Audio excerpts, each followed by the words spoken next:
I'm Alma, and I spent 3 years watching my sister steal from our family business before she tried to break me, literally. You're being dramatic again, Sienna said, not looking up from her phone. The numbers are fine.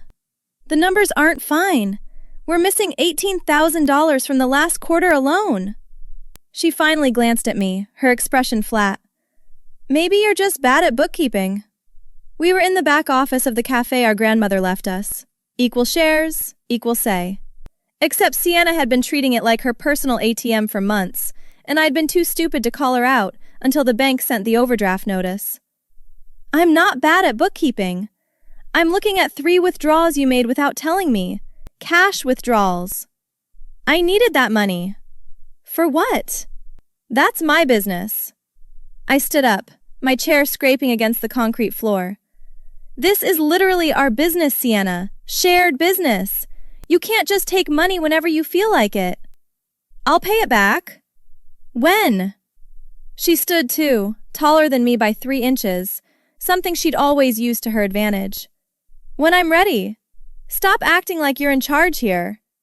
I'm not acting like anything. I'm asking you to follow the rules we agreed on. Rules you made up. Rules we both signed. She moved closer, and I could smell the cigarettes on her jacket. You know what your problem is? You think you're better than me. You always have. I don't think... You do.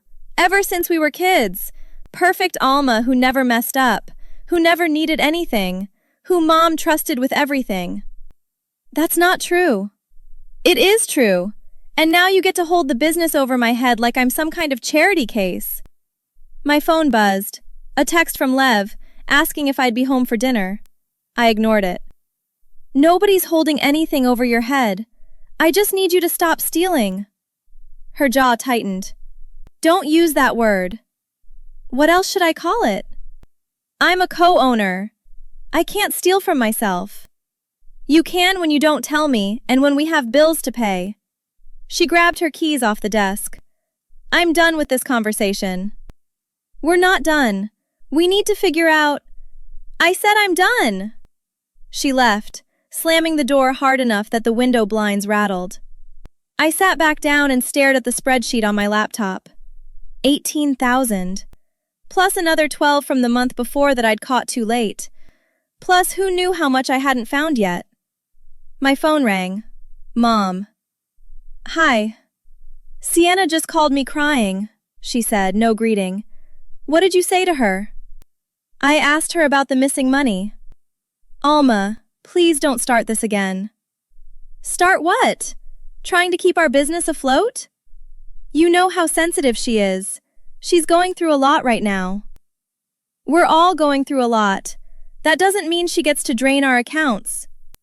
Can't you just work it out between yourselves? Without involving lawyers or accountants or making everything so formal? I haven't involved anyone yet. Good. Keep it that way. She's your sister. She's also my business partner. Family comes first. I closed my laptop. Mom, she took $30,000. She said it was a loan. A loan requires asking first. Maybe you're being too rigid about this. Maybe if you were more flexible. I have to go. Alma! I hung up. Outside, Sienna's car was still in the parking lot. She was sitting in the driver's seat, talking on the phone, laughing at something. The next morning, Thea showed up at the cafe before we opened. I heard you two are fighting again, she said, sliding onto one of the counter stools. Thea had worked with our grandmother for 15 years before she died. Now she managed the kitchen, kept the staff organized, and apparently monitored our family drama. We're not fighting. We're having a business disagreement. About the money. About the money. Sienna says you're trying to push her out. I stopped wiping down tables. She said that? To Marcus and Jill yesterday. Said you're changing the locks and blocking her access to the accounts. That's not even... I haven't done anything except ask for transparency. I'm just telling you what she's saying. The door opened. Sienna walked in with 2 cups of coffee from the place down the street. She handed one to Thea. Thanks for coming early, she said, ignoring me completely.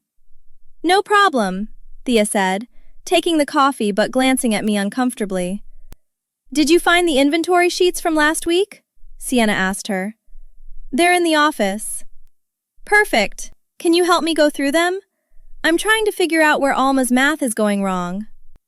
Thea looked between us. Maybe you two should… It's fine, Sienna said. Alma's busy anyway. Right, Alma? I put the rag down. We need to talk. I'm talking to Thea right now. After. I have a full schedule today. Make time. She smiled, the kind of smile that didn't reach her eyes. You're not my boss. I'm your partner. Barely. Thea stood up. I'm going to check on the delivery. She left through the back. Sienna sat down where she'd been, sipping her coffee slowly. You can't tell people I'm trying to push you out, I said. I'm telling people the truth. That's not the truth. You're attacking me over money. You're making me feel unsafe in my own business. You're turning people against me. I asked you one question about one withdrawal. You accused me of stealing. Because you did. She stood up fast, the stool scraping back. I'm done pretending you're not trying to destroy me. Sienna, you've always been jealous, always wanted everything for yourself. Grandma liked me better, and you couldn't stand it. This has nothing to do with… It has everything to do with that. You wanted her to leave the cafe just to you. You were furious when she didn't. That's not true. It is true. And now you're trying to fix it by driving me out. I'm trying to save the business. You're bleeding dry. She picked up the chair next to her. For a second, I thought she was just moving it. Then she swung it. It hit my side with a crack I felt before I heard. I went down, couldn't breathe, couldn't process what had just happened. The chair clattered on the floor next to me.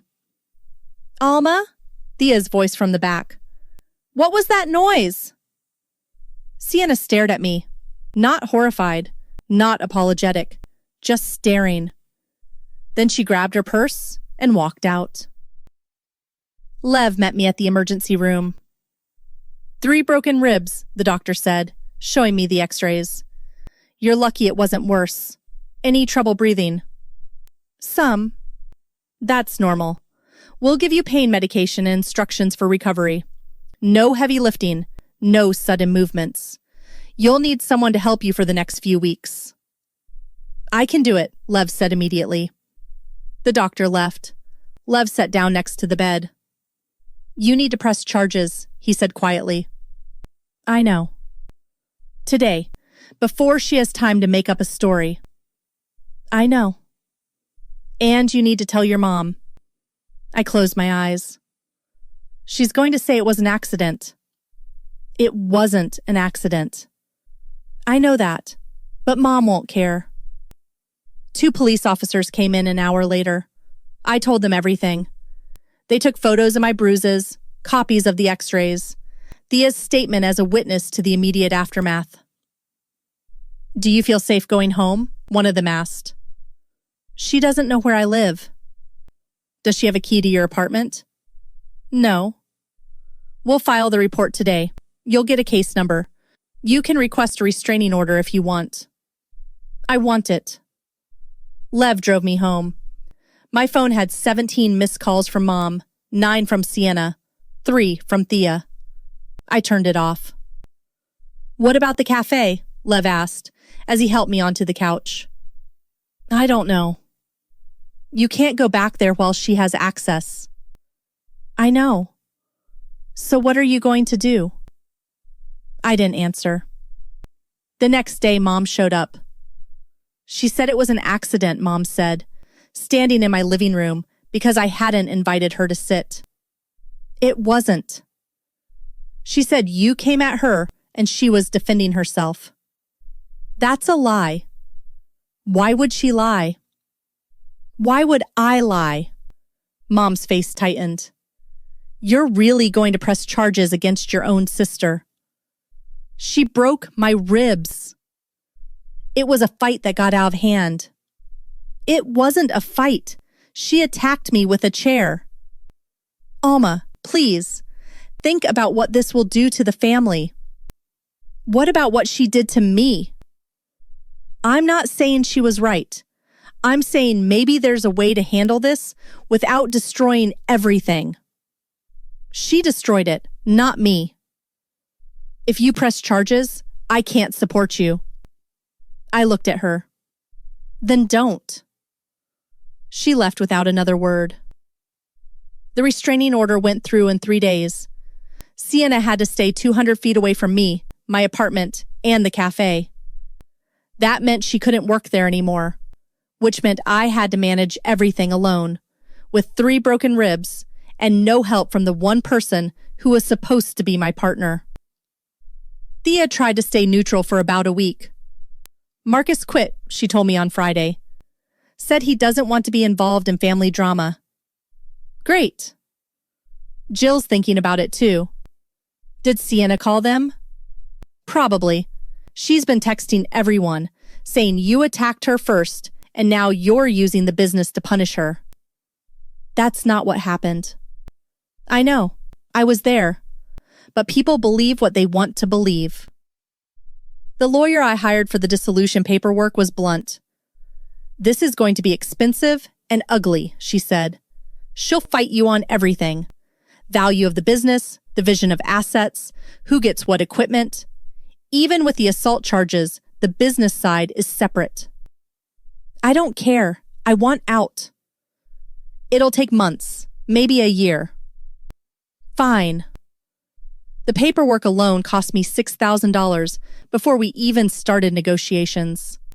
Sienna's lawyer kept demanding unreasonable splits, claiming she'd contributed more to the business, that I'd forced her out illegally, that the restraining order was filed in bad faith to steal her half. Every email was another billable hour. Every counteroffer was another week of my life spent proving what everyone should have already known. I started getting messages from relatives I hadn't heard from in years. Aunt Veronica called to say I was tearing the family apart. Uncle Dennis texted, asking if I really wanted to ruin Sienna's life over a misunderstanding. Cousins I barely knew were suddenly experts on forgiveness and moving forward. Nobody asked if I was okay. Nobody mentioned the X-rays.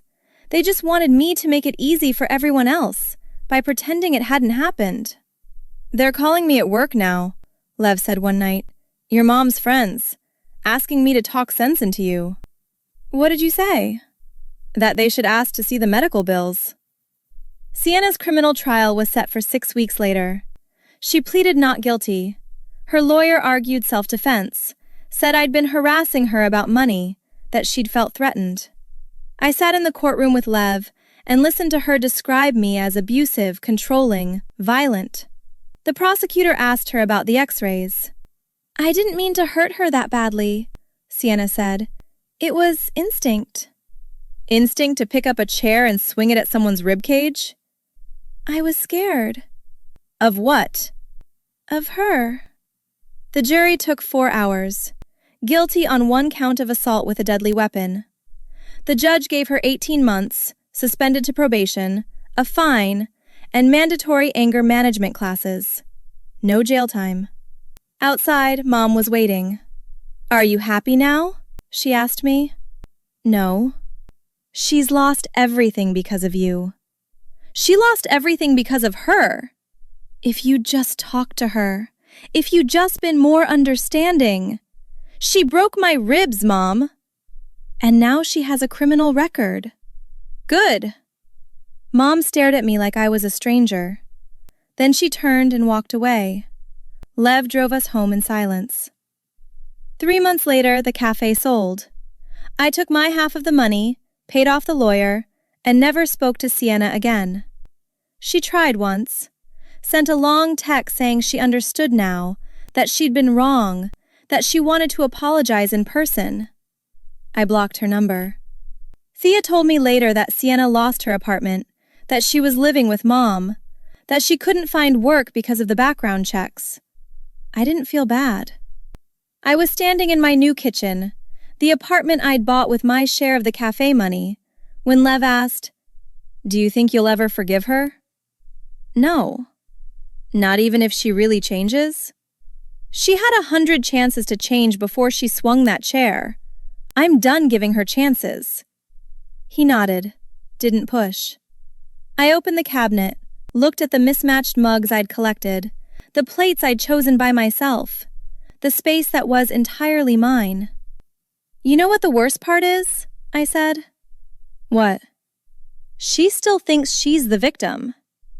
The X-rays were in a folder on my bookshelf. I'd kept them, not as proof anymore, but as a reminder that some bridges are supposed to burn. My phone buzzed. A text from a number I didn't recognize. I opened it anyway. "This is Sienna. I got a new number. Please just give me 5 minutes to explain. I've changed. I'm in therapy.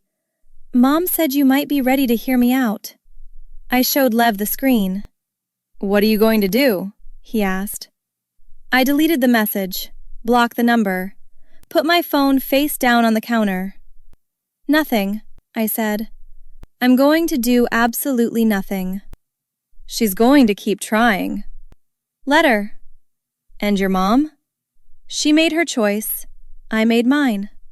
He put his arm around me, and I leaned into him, feeling the weight of everything that had happened, and everything I'd lost, and everything I'd chosen to walk away from. I turned to look at Lev.